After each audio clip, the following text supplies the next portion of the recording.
Welcome into the Hot Read podcast live on a Tuesday, October the 15th.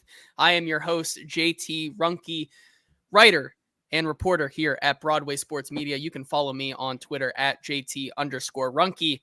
And once again, I am joined by my lovely co-host, Stoney Keeley, editor-in-chief of Sobros Network, 1/3 of Football and Other F Words podcast, and co-writer over at Stacking the Inbox. Stoney, coming to the people at a little bit of a different time today because of some things we had to move around. But nevertheless, we are coming into this one hot and bothered after the Titans lost yet another winnable game to the Indianapolis Colts 20-17. And I'm over it. And I think we're gonna have a wonderful conversation about the Tennessee Titans team in 2024 today. But maybe you share a different sentiment. But how are you doing today?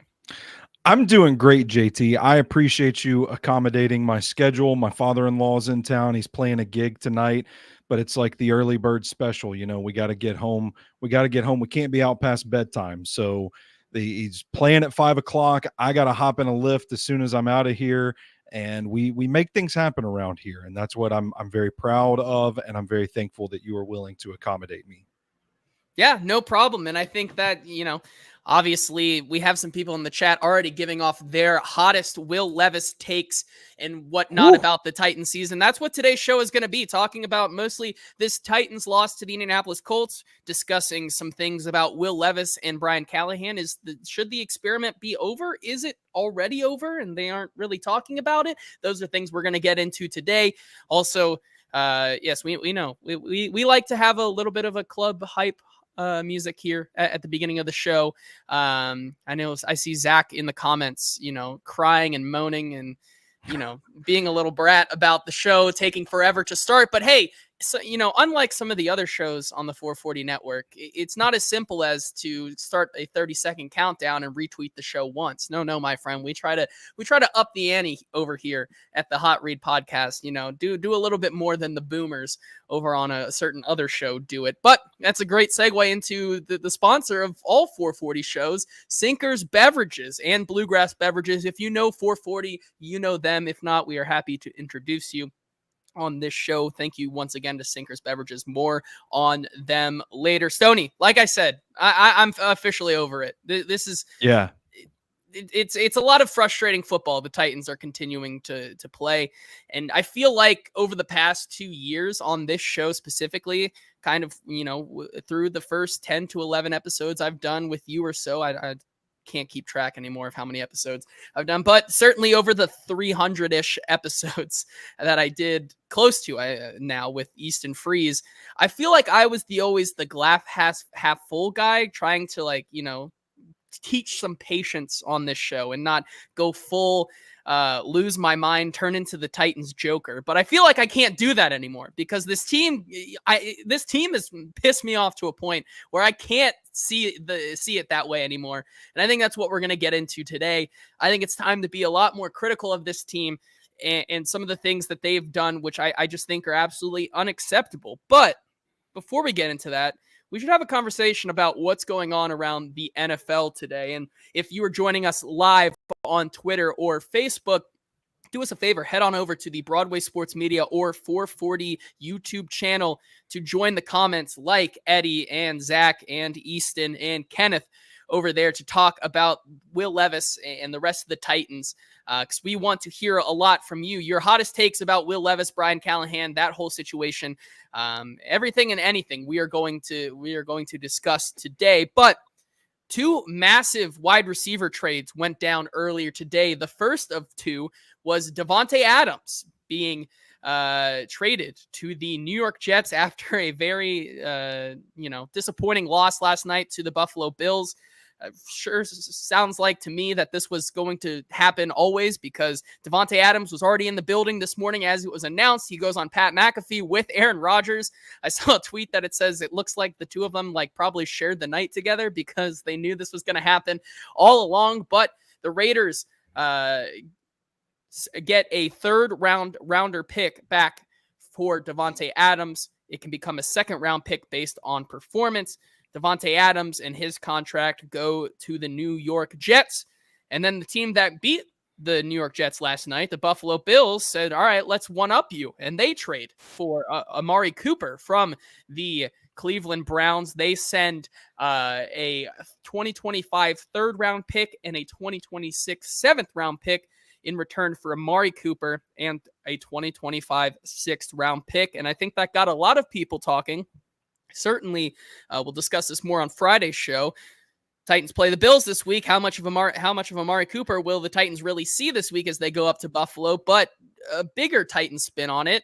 There's been a lot of conversations about, could DeAndre Hopkins be the next domino to fall in this wide receiver trade market? Could it possibly be Calvin Ridley? The first question I want to ask to you here is, it feels like if there was a wide receiver to be dealt by the Tennessee Titans this year, it most likely would be DeAndre Hopkins.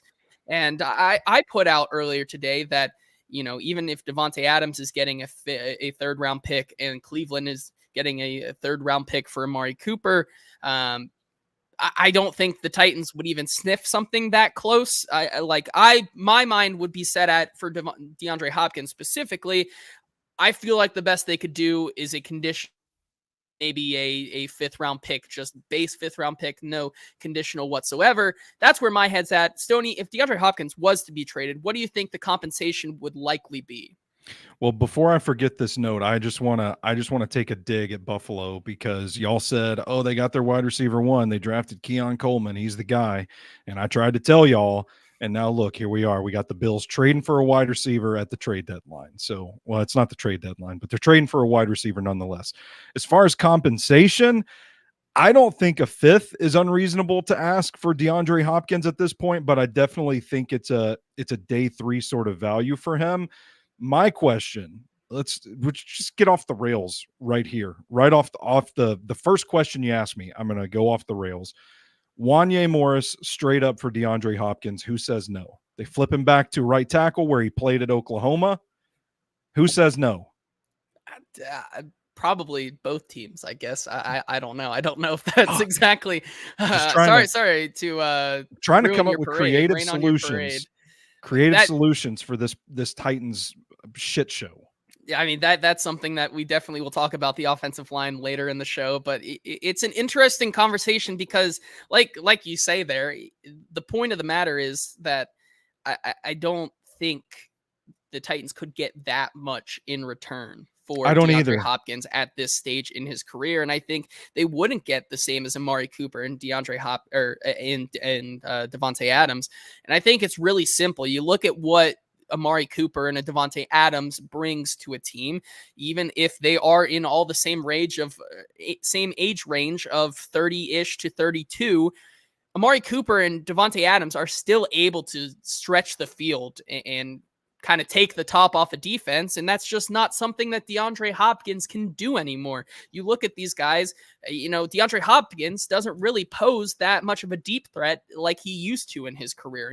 He has amazing hands at the point of the catch, and his ability to bring the ball in is still undoubtedly one of the best attributes of his game, and he may be the best at that in the league. But for a team like the Jets, who, in the Jets, I think they're just kind of going along with this Aaron Rodgers coup d'etat right now and just letting him do whatever he wants. I don't know how much that helps this team. And you look at a team like Buffalo that needs a guy who can stretch the field like that.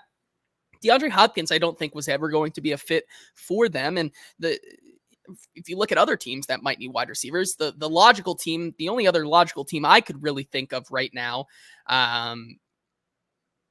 the Chiefs. But then again, what does DeAndre Hopkins necessarily bring to the Chiefs that Travis Kelce already doesn't do for that team? And that's sit in zone and find the hole and be able to bring the ball in for Patrick Mahomes to be that safety team.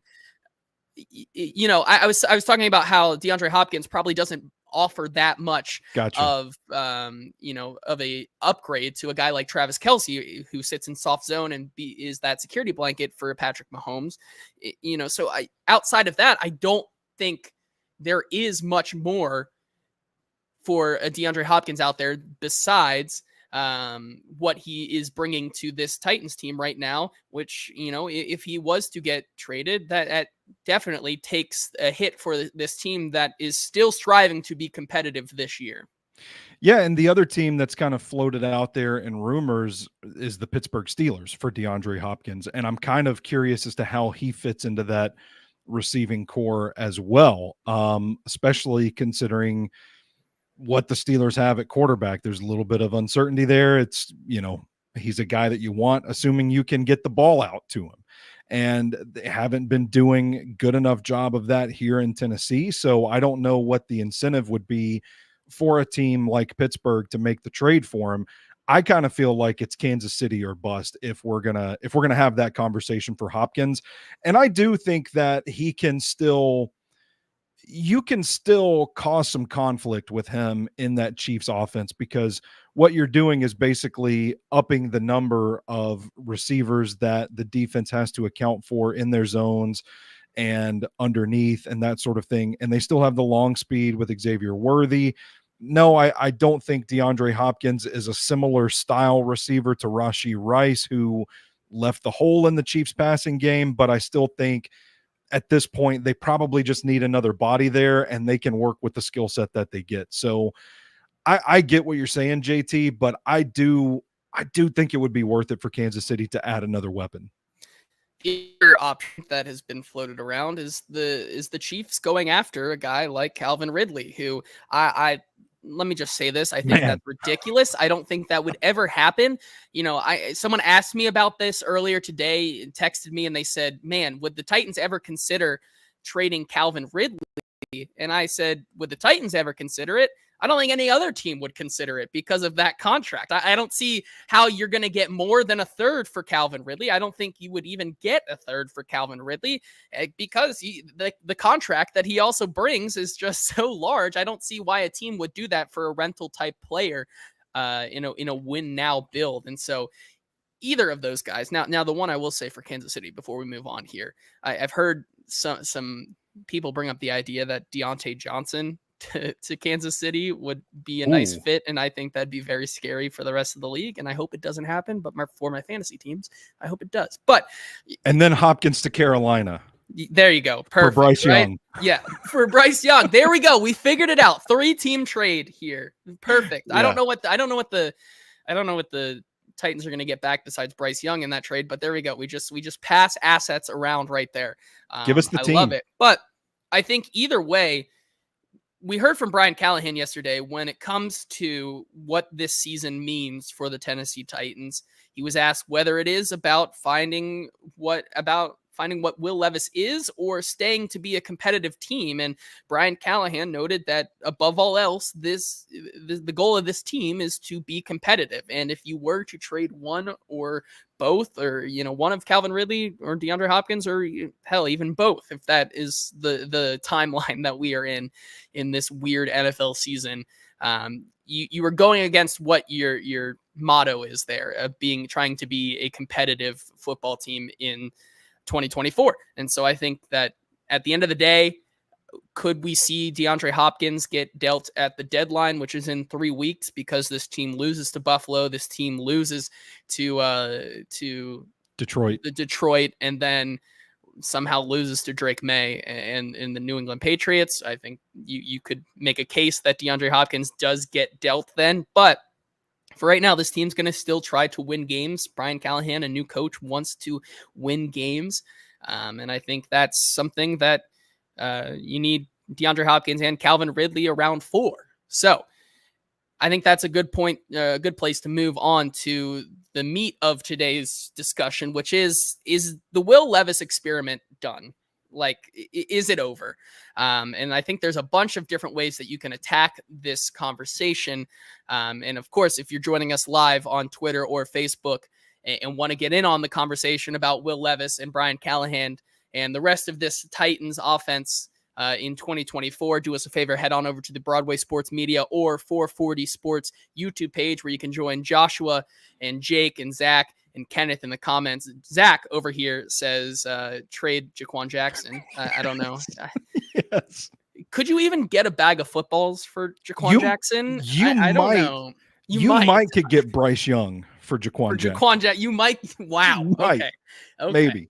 Maybe that's how low we are on Bryce Young nowadays. And I don't blame you for that. And Jake saying Hopkins stretches the field as well as Easton rides a bike. He doesn't. I saw Easton last night tried to debunk these bike riding rumors, saying that he actually could, when in fact I do have an inside source that told me the people that were portraying his family in that group chat were paid actors. So that continues to be a point of contention for Easton, but he's a grifter. What a grifter. We can move on to the Will Levis experiment and how it's gone so far. And I think the easiest thing to say is that it's not gone well whatsoever. You've played 5 games now in which Will Levis and company, in the games that he has played, have only put up 17 points or less. You look at it, and then in comparison, you look at the game that Mason Rudolph played in, and they score 30 points for the first time in over 1,000 days. And, we're starting that new streak this week. What has it now been? It's been like 15 to 17-ish days. I don't know, something around there, that since the Titans have scored 30 points. Can't wait to keep track of that one. And I think this conversation needs to start with some context. And that is, we talked to Brian Callahan after the loss on Sunday. He had his press availability yesterday. And one question that was brought up definitely is that is Brian Callahan talked about how Will Levis was a big reason as to why he took the job, because he liked the aspects of Will Levis's game he saw on tape, that he could coach up and he could make work in his style of offense. And so a question that was brought up yesterday was, that was kind of the sentiment you had to start the year. And now you kind of look at what Will Levis is now. Do you have that same confidence and same belief in Will Levis? And so here's what Brian Callahan had to say. Yeah, it is. I think that there's plenty of things that we have to keep getting better at with him. There's things that he does well. Got to keep finding ways to highlight those things for him. But yeah, he needs a little bit of success too. He needs to get a little confidence going. I think that's right now where everybody's at, is we need to find a way to start validating our work. And right now we don't have enough of it. And so the confidence parts that's a real part of playing quarterback. You keep coming up on the back end of these things and not winning. You got to find a way to fight through that. And you got to be, it's part of what I believe in, and you have to be resilient. And to play quarterback in the NFL, you got to be resilient. You got to be probably more resilient than any position, because the scrutiny is so intense, and that's just how it is. And I think that he gets a little momentum going his way, and I'm confident that we can find ways to win. So he talks about how he believes that Will Levis can be the quarterback he thought he could be, and he's shown flashes, but it ultimately comes down to building up that confidence for the young Will Levis, who continues to lead the league in interceptions thrown. So if you want to build confidence in your quarterback, wouldn't the right idea be to lean into his strengths? And what I mean by strengths is the conservative play calling that we've seen are certainly not something that is going to get Will Levis into a groove in a game like we've seen in the past. We talk about how the offense so far has been very lackluster throughout the first 6 games. And you look at, sometimes there are drives where it feels like Will Levis has all the confidence in the world. You see Brian Callahan opening that playbook in his bag, so to speak. And you see these 14 to 15 play drives where you see them using all different kinds of looks and scheming guys open, where Will Levis is able to just march down the field, and they have really successful drives. And then as they continue to try to do that, Will Levis makes one mistake and the playbook basically fully closes on itself. And I think when Brian Callahan talks about, wanting to build confidence in his young quarterback, well, the same can be said for you. It's as much on Brian Callahan to continue to let Will Levis try to build that confidence by doing what he does best, which is airing the ball out and getting it downfield without, trying to close the playbook and give him no opportunity to do that. And so I want to take another look at 2 clips here. One from post-game after the Colts game, and then one from yesterday. So maybe, 24 hours removed or so, not even 24 hours, but after time he was able to talk, he was able to think about it. Here's first what Brian Callahan said about the conservative nature of the play calling down the stretch in the Indianapolis game. Because right now we're running the ball well, but as you can see, that even running the ball well doesn't give you enough. You got to be able to throw it and throw it with some efficiency, and we've not done a good enough job of that. And that ultimately is not me; that's my job. And we got to find ways to put guys in better position. We got to find things that we can execute better than we have, and that's really all there is to it. You got to be able to throw the ball in the NFL to win. That's bottom line. You can run the ball really well, and we do that well, but we got to find ways when the game's tight. We got to throw it to make enough plays to get us a chance to win the game. So he talks about himself finding ways to throw the ball when the game gets close like that to win the game. Obviously, the run has been a strength of this team, and so he admits that the play calling there got conservative towards the end of the game because they were leaning on the run. Whether that means he thinks that this team could have closed them out relying on the defense, only up like 3 points in the fourth quarter, or if there's something a little bit more underlying there that maybe there's not that much confidence instilled in the quarterback play right now to let him run the offense. Here's what Brian Callahan had to say about the conservative play calling at yesterday's press conference. No, I don't think that's the case. I think there's a lot of things that he can do better, and there's things that I can do to help him better, and then there's around him can play better too. I think that we're really close. There's a lot of things that we do well, and there's a lot of things that we just haven't quite gotten over the hump on when it comes to losing one-score games. Lost 3 of them now, where we're in position to have a chance to win, and we haven't done it. And I don't know that that's necessarily it's not all a Will thing either. There's things that I can do better to help him, and just haven't been there yet. And again, we're tight, we're close, and we got to play better. There's no doubt.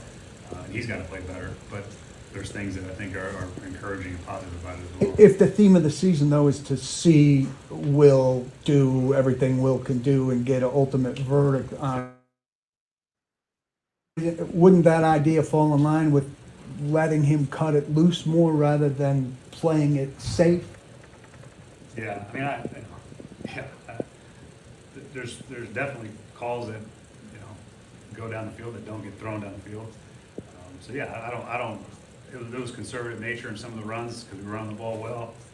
But yeah, we can just drop back and throw it down the field more. Sure, I don't know. I don't know how to answer that. I don't. That one really stuck out to me because it feels like we're dancing around the yes. discussion of we're not doing that because he doesn't think that he can do it anymore. And I want to take a look back. I went into one of my favorite databases in the NFL, Fantasy Points database, and looked at Will Levis in 2023 through his first 6 starts. That would be game 8 to game 13. And specifically looking at the balls he threw downfield 20 plus yards. In those 6 games last season in 2023, Will Levis attempted 36 passes of 20 plus yards, completed 11 of them for 396 yards, 4 touchdowns, 1 interception, and a passer rating of 98.8. 9 of those balls of the 36 could be considered hero balls, according to Fantasy Points, and 3 of those 36 were deemed turnover-worthy throws. Fast forward to the first 6 games of the Titans season so far, and in that same stat of 20-plus yards throws, he's attempted just 15 of them, completed 6 for 136 yards, 2 touchdowns, 3 interceptions, a quarterback rating of 73.2, only 1 hero-rated throw, and 5 turnover-worthy throws out of those 15. I don't know about you, but last year through 6 games, only 12%, or only, you look at it, only 12% of those throws last year were turnover-worthy throws. And through 6 games this year, a third are turnover-worthy throws. And And, Zach also brings up an interesting point. He whispers take out the Atlanta game for those touchdowns that obviously can bring into the picture here. But I think it gets to the point where things have drastically changed for the way that they use Will Levis. And I think we're getting to a point where it may just be because we've seen, the best of Will Levis last year, and we've fully regressed to the mean, which is that he is what people have said he was on tape. And it reflects the tape that, his decision making and that deep ball may not be as good as it was in those first 3 games last year. And so I just wonder, after listening to those answers, where it feels like we're all dancing around the point of, we may be getting towards the end of the experiment here, where Will Levis just simply is not the guy and is not going to cut it as the quarterback of the Tennessee Titans. Yeah, I'm ready to dig the grave myself, JT. Like, let's call it over. Let's bury this experiment. We're seeing the same mistakes over and over. And by the way, props to Paul Kaharski for really, I don't want to say drilling Brian Callahan on that. I think they're fair questions, but they're questions that nobody else was willing to ask in that press conference. So props to Paul for getting that. I think his response was telling. I think his demeanor in the press conferences this week have been telling as well. And I think you have to look at the exponential impact that this situation is having on the organization. It doesn't sound like a guy that has faith in his quarterback to really open up the playbook and just let it rip. Like everybody keeps saying, like, oh, the deep balls from the Atlanta game. I like Jay Nelson's comment a second ago. At this point, the Atlanta game never happened. Okay, let's just put that Atlanta game out of our memories at this point. Let's forget about it. I'm guilty of falling for it too. When I evaluated that draft class, I said, no, I don't want Will Levis. #NeverLevis. I was a part of that movement. And I watched that Atlanta game. I watched the Pittsburgh game and the Miami game last season. And I thought, okay, maybe I was wrong. But now we're 5 games into this season, and we're seeing the same things that I saw on his tape at Kentucky that I wrote about doing his evaluation for that year's draft class. And I maybe you can be critical of Brian Callahan for trying to fit the square peg into the round hole with this offense. But at a certain point, man, like, Will Levis has to have some accountability here, because all offseason we said, okay, what would he be if the protection was good? They go out, they retool the offensive line. Hasn't looked good the first 4 games of the season. Looked okay in this game. I thought they played their best game of the season. No sacks. To the point, I would say they were probably pretty good on Sunday as well. Not the best, most fearsome, healthy defensive front. The penalties or something, but from a protection standpoint, I agree with you. I mean, compared to what we'd seen the weeks before, yes. Maybe it is like the psychological impact of just watching such bad play that okay play seems good. Maybe that's it. But the protection, I think at the very least we can agree, the protection was not an issue for Will Levis on Sunday. We said, hey, imagine what he could be if we could get some more weapons around him. They go out and they get Calvin Ridley. They add Tyler Boyd. They draft Jaquan Jackson. They sign Tony Pollard. All these new pieces, and it doesn't make a bit of difference if he can't get him the damn ball. What if the defense is better?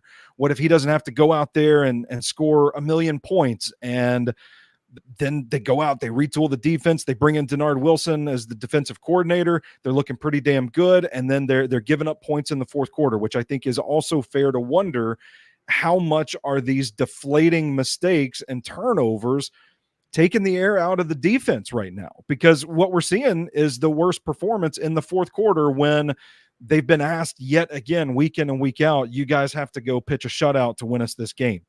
All right, these questions are getting answered, man. The protection, the offensive line is getting better. It's really starting to gel. He has more weapons around him. He has a better defense. Schematically, I like this offense. I know people are taking shots at Brian Callahan in the comments.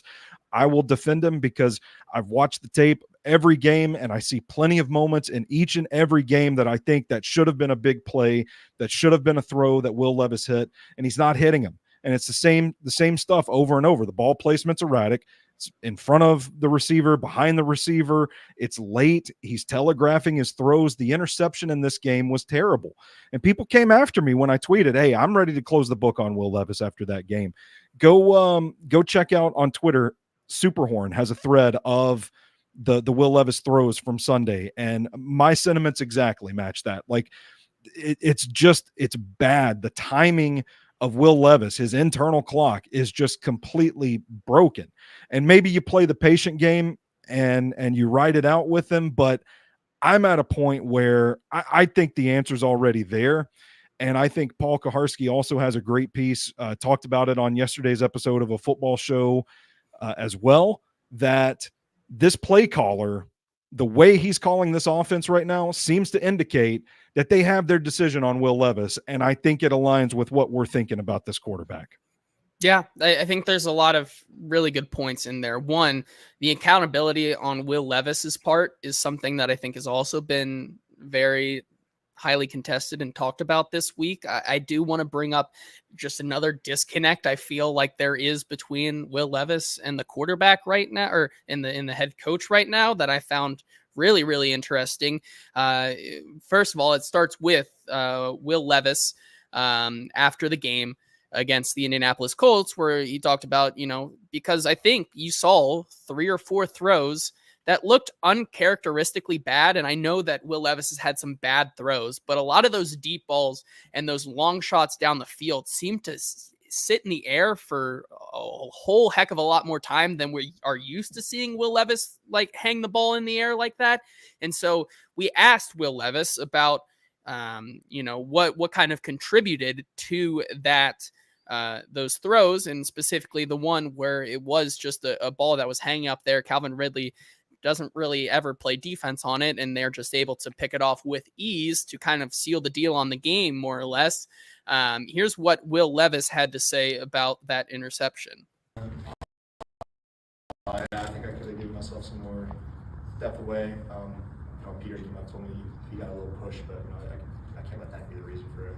Okay, but that was one of the throws today where I kind of felt the lack of arm strength or whatever, where I feel like a healthier day, I'm putting a better ball on it on more of a line. So it's frustrating. We were able to get the ball back and still make an opportunity after that where we didn't make it work. But yes, that's the throw I'd like to have back for sure. Will did the shoulder.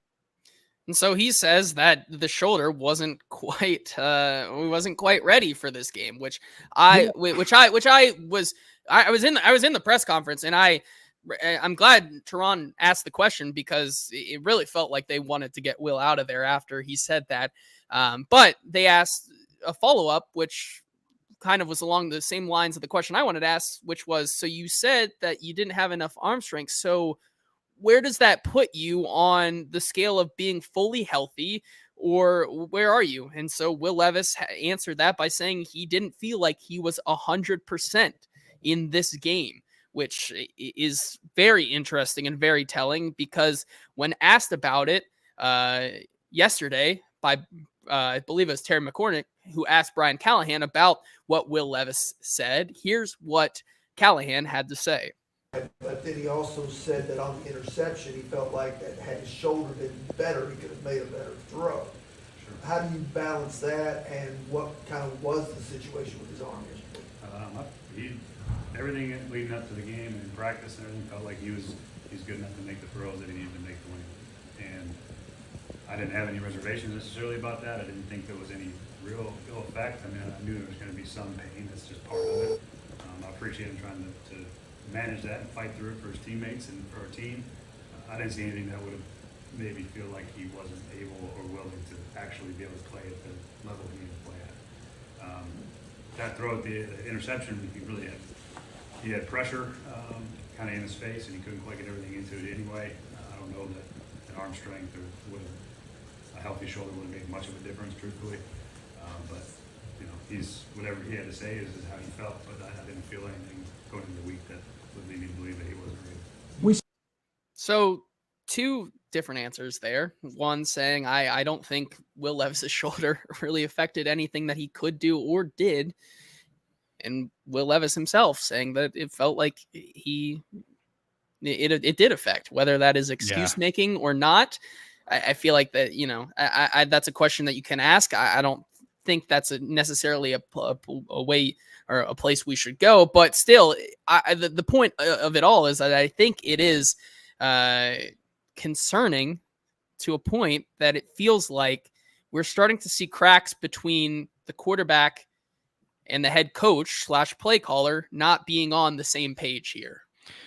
Yeah, and if I may add real quick, JT, I don't love that he mentioned Peter allowing a pressure. Like, if that's not an impact on the play and you don't want to throw Big Meat Pete under the bus, just don't let that slip at all. Just don't bring that up at all. And he phrased it as a way of like, oh, well, Peter told me he gave up a pressure and I shouldn't let that affect. Like, it's still out there now. It's still out there that conversation happened. And in his mind, I think he thinks that probably had something to do with it. I didn't like that comment at all. I didn't like that he let that slip. It kind of felt like a sign of, you know, you're talking about Pete giving up a pressure. You're talking about your shoulder. It doesn't sound very accountable to me. Just own it and say it. Yeah. And so it'll be really interesting to see this week how things bounce back. And, you know, I think we're getting to a point here, though, where it seems like a lot of people in the comments with the same, with me and you, it's frustrating because we see that when it works for Brian Callahan's scheme, but we're getting to a point, and this is where I think we can take the conversation here in a second, where Fade in the comments here says Brian Callahan is the variable. I hate to say it, but man, I think we're getting to a point where you can make the argument that it's time to see maybe a proof of concept from Brian Callahan in terms of, and I can't believe I'm saying this, but like playing Mason Rudolph, someone who can operate an offense just with, you know, not as many hitches and you know, discrepancies there in that offense. It might be time to see if Brian Callahan can do both play calling and scheming up this offense and also being the head coach with a guy who's not going to do as many turnover worthy plays as a guy like Will Levis. Yeah, I think it's a really interesting conversation to come out of this game, JT. It's like, okay, we've talked about the Will Levis experiment. We've talked about getting to a point where you have your answer on Will Levis, but it's been so bad that I don't think we can get a good read on Brian Callahan as a play caller. So at what point do you want to see him get in there with at least a stabilizing force at the quarterback position just to see what this offense can truly do, because it hasn't been great on his front. And I think there are many critiques we can talk about with Brian Callahan so far, but sticking to the Will Levis, Brian Callahan dynamic right now, I don't know that we know what Brian Callahan really is as a play caller right now.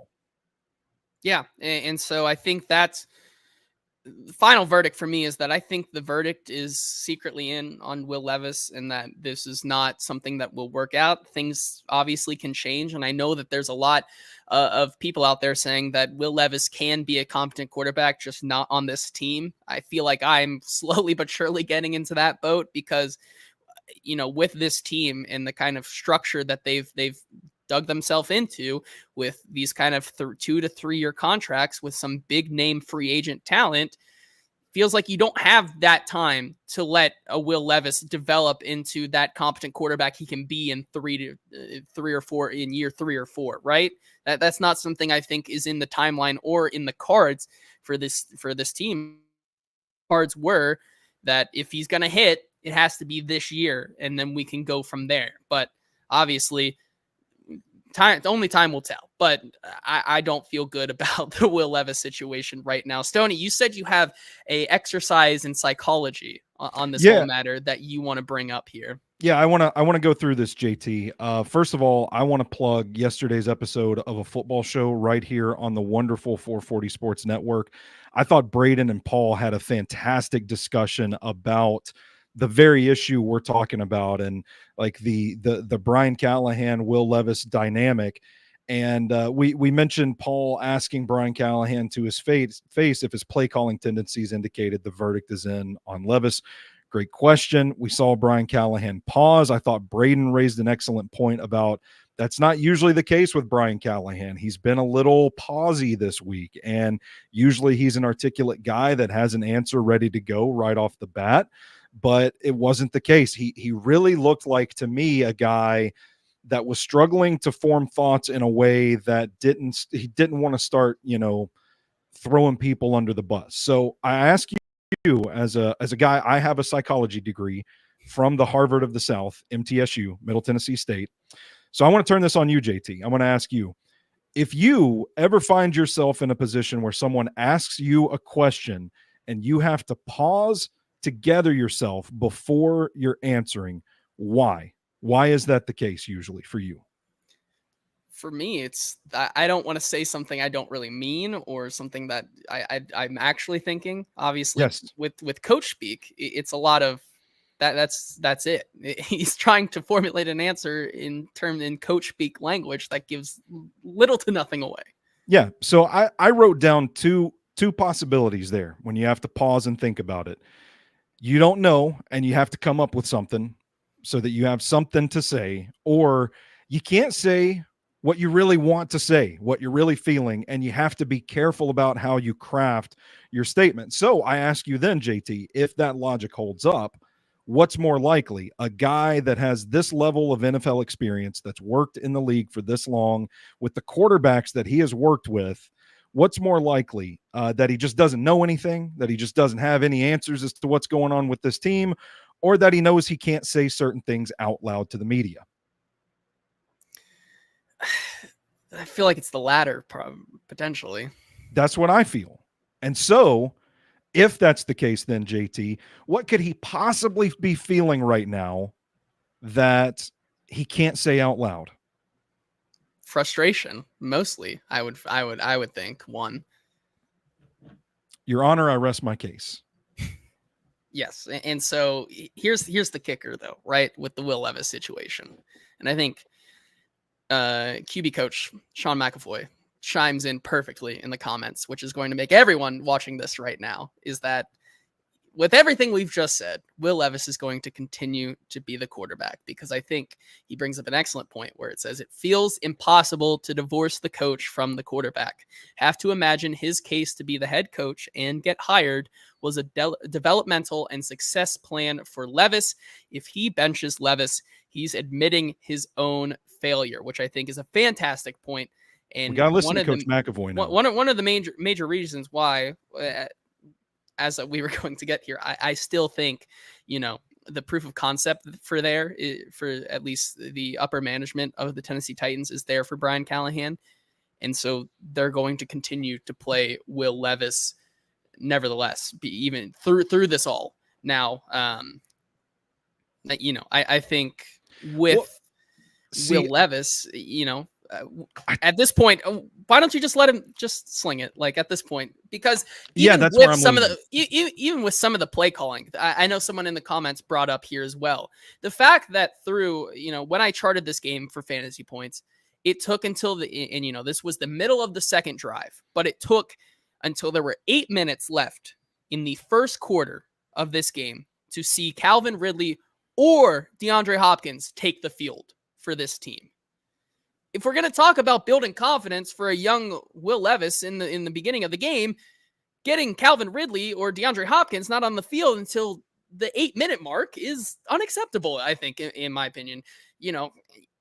What are you really going to accomplish on that first drive if you want to set the pace with the run game? Sure, that's fine. But if we're going to keep guys like Treylon Burks and NWI out there on the first drive and unable to go here,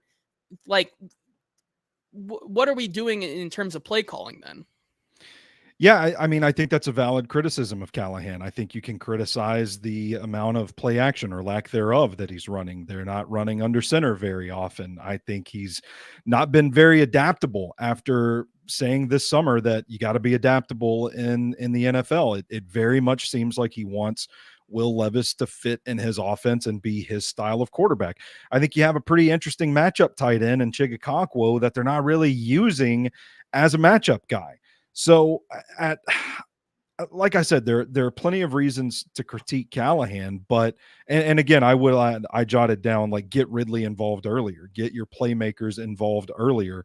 I think it was a screenplay that oh, you know what? Maybe we're talking about the 3rd and 4 where Hop and Ridley aren't on the field altogether, and it's like a screen that you're The like, jig that gets 1 yard and they're off the field. it's like, where are these guys? Like, I don't know. I think it's Feels like a play where you could put Tyler Boyd in to yeah, like secure the first down and do what Tyler Boyd came here to do, which is be that guy that's going to prolong drives and move the chains. Like, yeah, I mean, maybe I'm just crazy and I don't get it. So it's stuff like that I kind of feel like are evidence that maybe you do have a coach that's still trying to figure it out. And I think those are instances that would probably be easier to forgive if the end result of what's happening on this offense wasn't happening, because it's nice and easy for us to sit here and say, get Chig involved earlier, get Ridley involved earlier, do more play action, run from under center more, all that stuff. But at the end of the day, if Will Levis is still not hitting the throws, then it doesn't really matter. The offense is still hamstrung. And that's kind of where I'm at.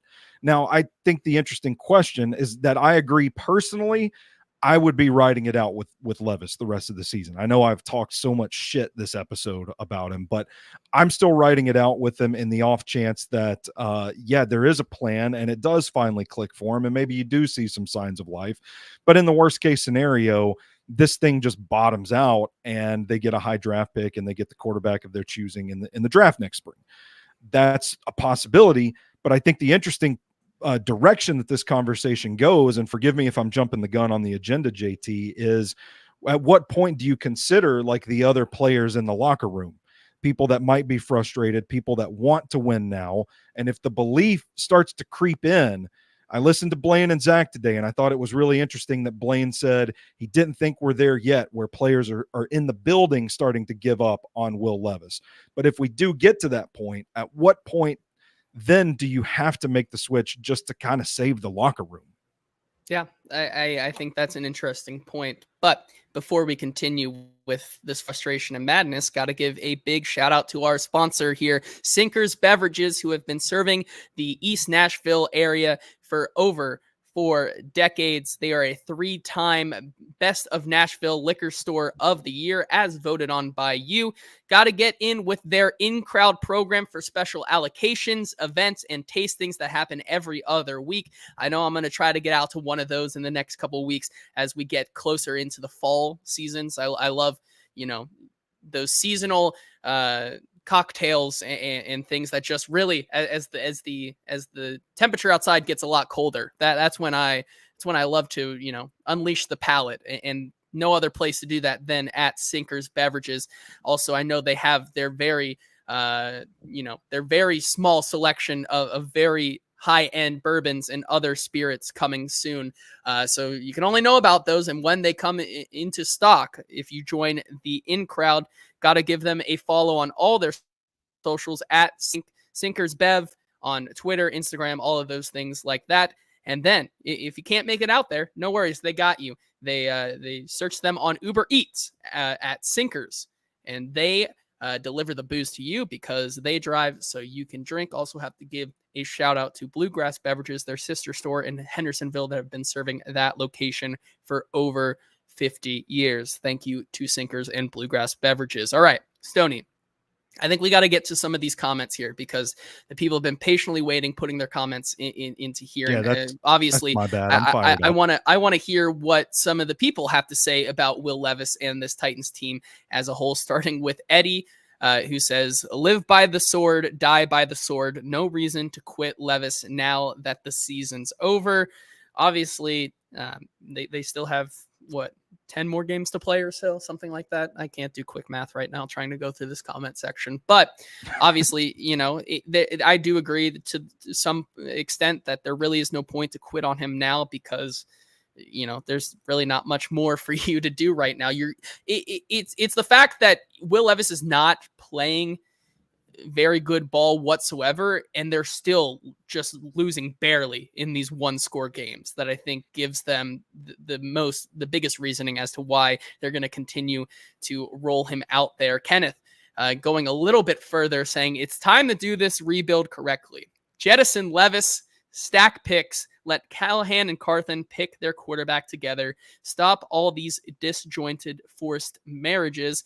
I think that, while I somewhat agree with him that a cleaner rebuild would make more sense, it's kind of hard considering where they are right now in the team building process, and especially with how much money they put into this team this year. Kenneth says he wants his money back for what him and his dad watched Sunday. Embarrassing doesn't cover it. Well, hold on.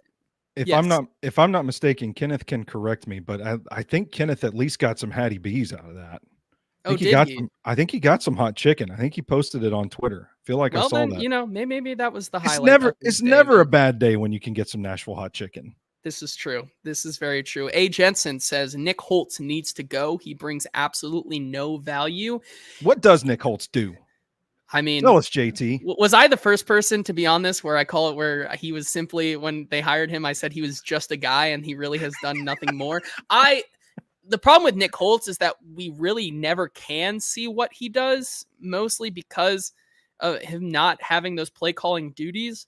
Obviously, we get to talk to him once a week, and the answers he gives us, are pretty in line with what we've come to expect from this staff here. But I will say there really is no way to know exactly what Nick Holtz does because we just simply aren't in the building. If I had my best guess, I feel like he's the liaison between Brian Callahan's scheme and the players. And if the players aren't really understanding the scheme very well, which it doesn't feel like they are, maybe that has to do with Nick Holtz and the way that he's delivering it there. But that's my best guess. That's not something that I'm reporting or anything like that. That's simply my best guess from reading the tea leaves there.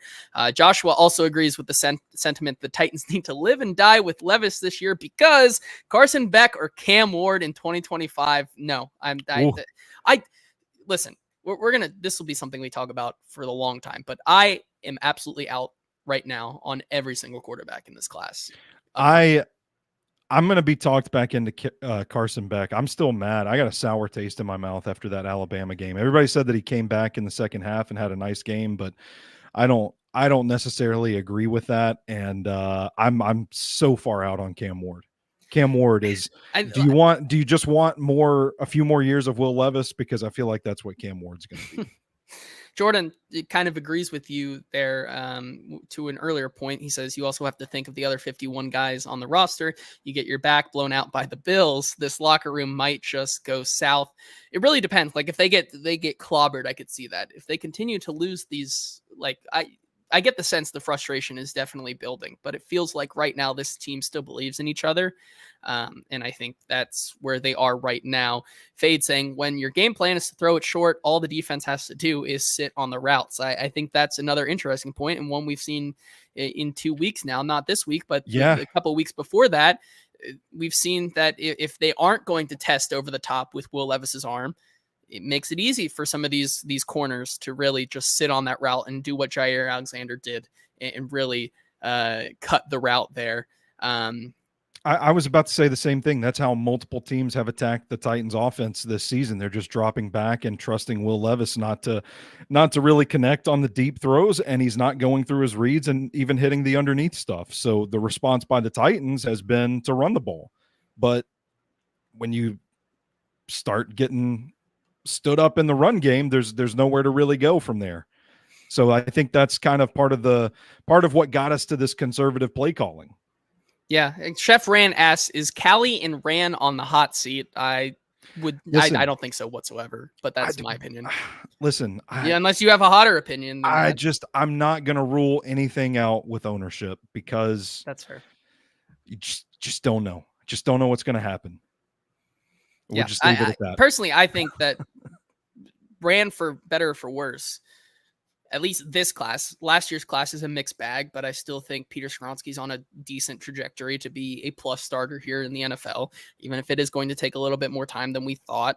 But I mean, if you look at this year's class, I think as a talent evaluator in the draft, I think Ran has really proved his worth there. Yeah, for sure. I think it's unfair to give Callahan, 8 games and then pull the plug on him and say he's on the hot seat here. Let's see what else we have here in the comments. Fade bringing up Will is frustrated. Ridley is frustrated. D-Hop is getting touches because he's open. Chig is a blocker now. Wiley is getting touches, no passes to the running backs. I do think that they do need a little bit of a hard reset on this offense from that perspective. I feel like, especially in the preseason, we saw a lot of balls going to the running backs and to these tight ends in the flat and making those easy plays, whether it's just because Will Levis has lost said confidence over those first 3 weeks and how many plays like that destroyed him. I don't know if that's brings that into the discussion, but it feels like we've gotten so far away from what we saw earlier in the year. Tom asks here in the question, in the comments here, his question, what do you think if Mason started week 1, what would the record be? He says 4-1. Man, I don't know.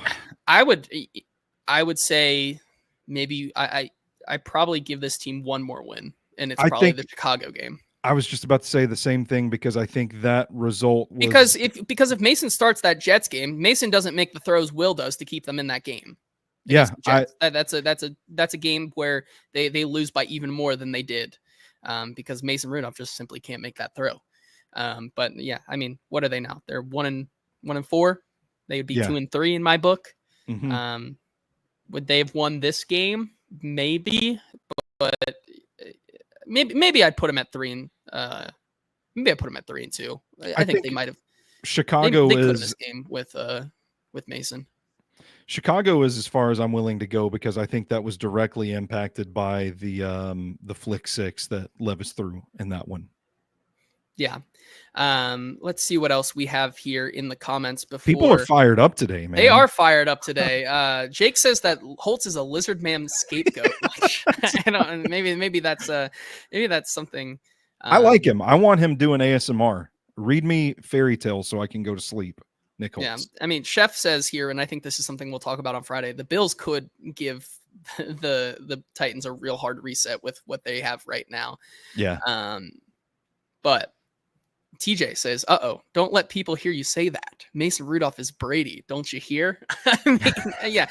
For some reason, people think that if they like I said, this is why it's such an interesting conversation, because would it really be a variable test for Brian Callahan if you put Mason Rudolph in there? I don't know, because then again, you look at some of the throws that have worked for Will Levis. Those are things that simply Mason Rudolph cannot do. And so I don't know if that's exactly proof of concept there. But I mean, the frustration is warranted because, like you said, you're fitting a Will Levis shaped peg into it. For me, it's looked a lot like a Joe Burrow-esque offense from what I've watched so far. And you're trying to fit Will Levis into that, which we knew from the start when he was hired.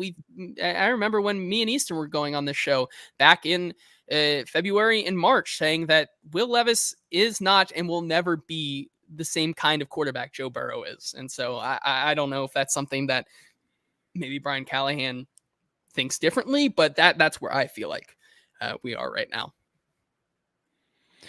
Yeah, I'm with you. Yeah. Okay. Before we get out of here, before we continue to talk in circles, I do want to bring up one more thing about the Indianapolis and Titans game specifically, because we did have some people in the comments give us backlash and said, Fade said, we are putting this game on the defense, or Kyle saying, yeah, we get it. Levis is mid, not a shocker. Can you address the other 10 problems going on? Or is this going to be another Mariota situation where we blame Levis and then everyone gets fired later? I don't think by any means necessary that we are putting this game on the defense. I think the defense is the reason they've been in these 1-score games. You look at what they did against the Indianapolis Colts. They, once again, for the 5th straight game to start 2024, have kept their opponent below 200 passing yards. And I believe against the Indianapolis Colts run defense without Jonathan Taylor, they allowed them only 2.9 yards per carry. And obviously, when you have the defense out there so much like they do in this game, you see the same thing happen over the last 3 games that they've played at home, which is the gas they run out of gas, and that's where the opposing team is able to kind of take over. Yeah. Well, first of all, I think Kyle needs to go visit Sinker's Beverages Pour yourself a nice drink tonight, Kyle. Prop your feet up and think about something other than Titans football. All right. It's going to be okay, buddy. We still have each other. This is what we're here for, this community. I will say, I think the defense is one of the best in the league until we get late in the game when they give up a back-breaking play. What I am insinuating earlier by criticizing the defense is not to imply correlation implies causation, psychology degree, remember, but if these back-breaking turnovers by the offense are deflating the team and it's harder to play to get up, is that something that's impacting the defense late? And we're seeing them kind of break later on in the game. I think that's what I want to know about the defense. I don't think it's necessarily a critique of them. It just kind of feels coincidental that in their weakest moments this season, they've been late in the game when they need to really bow up and clamp down on an offense. And part of me just wonders the psyche of the unit. Is it a case where they're like, we can't slip up, we can't make a mistake, and then you end up making a mistake? Yeah, and I think with that, I mean, we can talk about the penalties. 11 penalties for 113 yards, I believe, was the final line there, with 3 of them being those 2 of them being pass interference and 1 illegal contact downfield that kind of continued to give the Indianapolis Colts a new life. And specifically with one of those backbreaking plays, it comes from what Brian Callahan considers to be and Denard Wilson considers to be one of the best corners in the league, and L'Jarius Sneed. And I think we can talk about real quick before we get out of here, kind of some notes from this game. And I think one of the biggest ones for me is that I question whether or not L'Jarius Sneed has lost a step, or if this knee injury / nagging injury for L'Jarius Sneed is something that is a lot more than he lets us let on about.